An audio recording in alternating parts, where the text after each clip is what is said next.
Bismillahirrahmanirrahim. Assalamualaikum warahmatullahi wabarakatuh. Bersama saya Rosil Wahidi. Pada kesempatan kali ini saya akan coba untuk sedikit membahas mengenai beberapa perilaku mulia, yang mana hal tersebut sesuai dengan tema kita kali ini, yaitu hidup jadi lebih damai dengan ikhlas, sabar, dan pemaaf. Hal pertama yang akan kita bahas kali ini yaitu ikhlas. Apa sih yang dimaksud dengan ikhlas?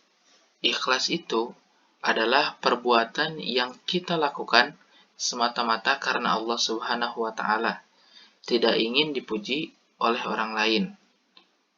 Lantas, apa yang menjadi dasar hukum dari perilaku ikhlas ini?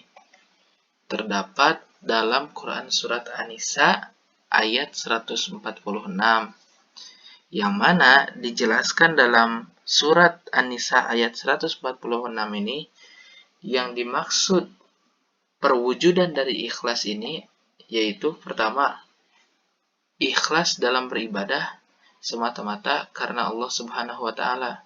Jadi beragam macam hal itu harus kita niatkan akan Allah Subhanahu wa Ta'ala, bukan kepada yang lain. Jadi ketika kita melakukan sesuatu, kesampingkanlah hal-hal yang dapat mengagungkan selain Allah Subhanahu wa Ta'ala. Karenanya, mari kita belajar untuk senantiasa ikhlas dalam beribadah, yang mana hal tersebut ditujukan semata hanya karena Allah Subhanahu wa Ta'ala. Yang kedua, tidak mengharapkan pujian atau sanjungan orang lain.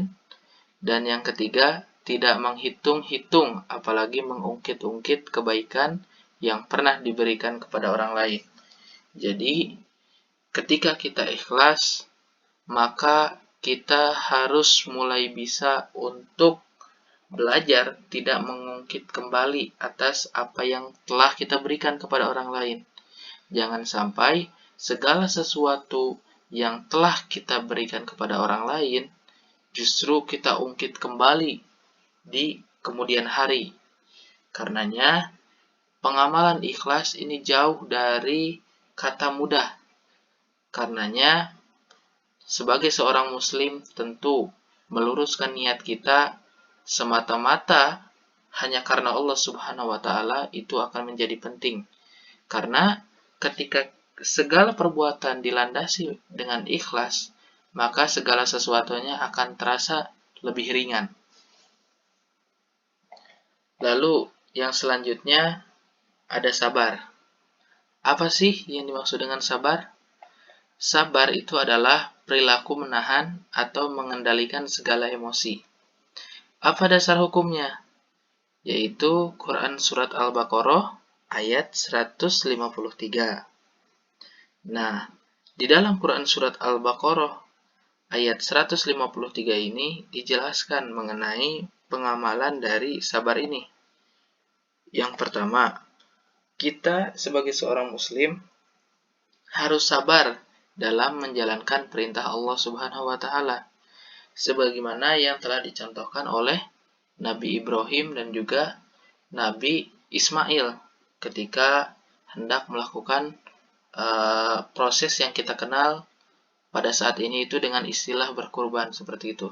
Karena pada saat itu antara Nabi Ibrahim dan juga Nabi Ismail, keduanya hendak melakukan prosesi kurban semata-mata itu bukan karena keinginan mereka, bukan karena adanya paksaan dari orang lain, tapi murni karena beliau ini sabar dalam menjalankan apa yang Allah perintahkan saat itu. Ketika Allah memerintahkan, wahai Nabi Ibrahim, sembelihlah anakmu saat itu. Padahal Nabi Ibrahim ini sangat menginginkan sekali Nabi Ismail. Akan tetapi ketika sudah besar diminta untuk dikurbankan seperti itu. Karenanya ketika Nabi Ibrahim ini sabar dan juga Nabi Ismail pun menunjukkan sikap yang demikian, Allah balas ataupun Allah ganti kesabaran yang ditunjukkan oleh Nabi Ibrahim dan Nabi Ismail ini dengan sesuatu yang lebih berharga lagi.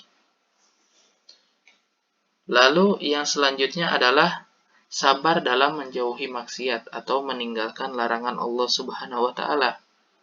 Bagaimana contohnya? Contohnya itu seperti halnya ketika kita menghadapi teman kita yang tidak sesuai perilakunya dengan apa yang diharapkan, maka kita juga tidak cepat marah, tidak mudah untuk memaki orang lain, karena pada hakikatnya kan memaki orang lain, mencerca orang lain itu merupakan sebuah perbuatan yang tercela.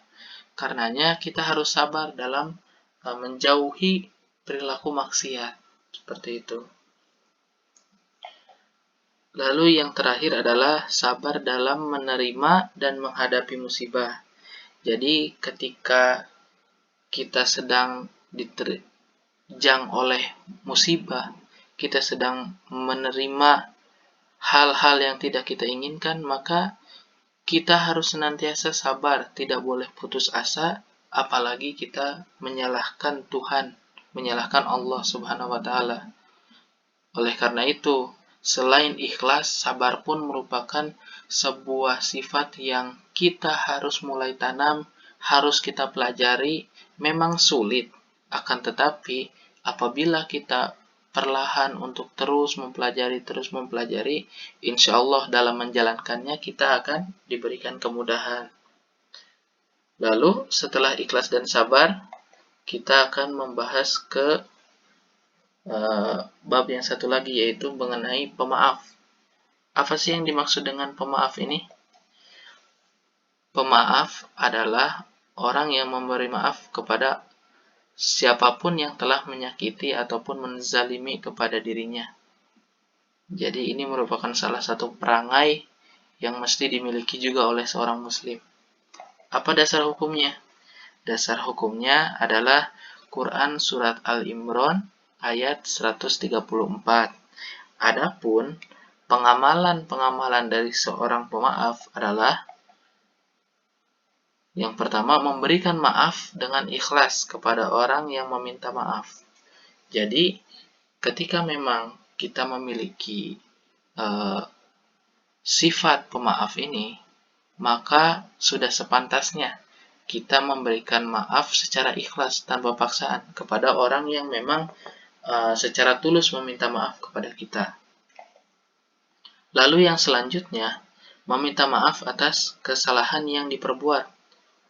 Juga seorang pemaaf ini senantiasa gentle, senantiasa berani, tidak malu apabila memang ia berbuat salah, ia membuat sebuah kekeliruan, maka meminta maaf merupakan opsi yang ia ambil seperti itu. Ia tidak ragu untuk senantiasa meminta maaf atas apa yang telah ia lakukan, seperti itu. Lalu yang terakhir, seorang pemaaf juga tidak memendam rasa benci dan perasaan dendam kepada orang lain.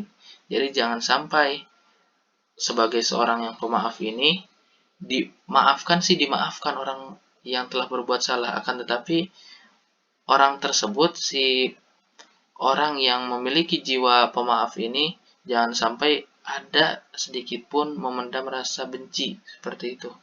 Karena yang menjadi landasan dari orang pemaaf ini adalah Tuhan saja merupakan zat yang senantiasa memaafkan hambanya. Lantas kenapa kita sebagai seorang hamba justru tidak memaafkan perbuatan dari hamba yang lainnya yang pada hakikatnya merupakan makhluk ciptaan Allah Subhanahu wa taala. Karenanya harus diakui memang ketiga perilaku ini merupakan tiga perilaku mulia yang sangat sulit untuk kita jalankan. Akan tetapi sebagai seorang muslim, tentu alangkah baiknya bila kita terus-menerus mengusahakan agar kita belajar memiliki sifat seorang pemaaf, juga memiliki sifat-sifat baik lainnya.